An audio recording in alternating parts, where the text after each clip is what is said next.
They say behind every great hero there's even a greater villain, and looking back, there are several examples from Fantastic Four's Doctor Doom, Batman's the Joker, Star Wars, Darth Vader, and G.I. Joe's Cobra Commander. Ever since his debut in G.I. Joe, A Real American Hero, followed by the comics and the Sunbow-produced animated series, the leader of that ruthless terrorist organization has served as a major threat to the Joes and freedom, as well as democracy, etc.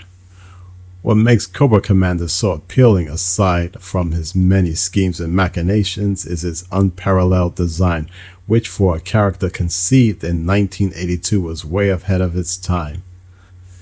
A while ago, Sideshow Collectibles has released a 12-inch Cobra Commander figure that was beyond impressive, as was the price, which was upwards $300 or even more.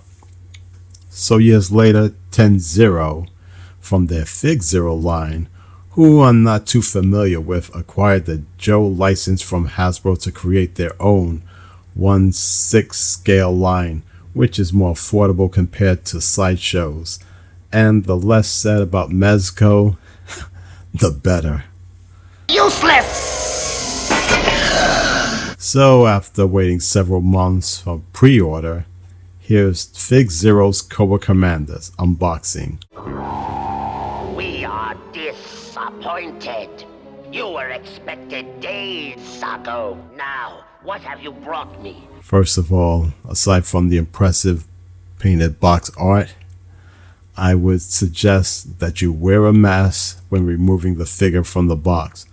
I don't know what chemicals they use from China, but it smells like it came straight out of a toxic vat. That smoke! The canister. If it blows, we're all cosmic dust!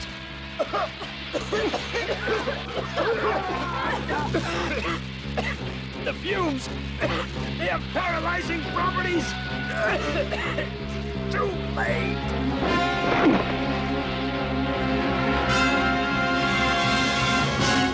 The figure comes with a few familiar accessories like the Cobra Pimp Staff, interchangeable hands, a broadsword, a Luger pistol, and Coco's ceremonial cape.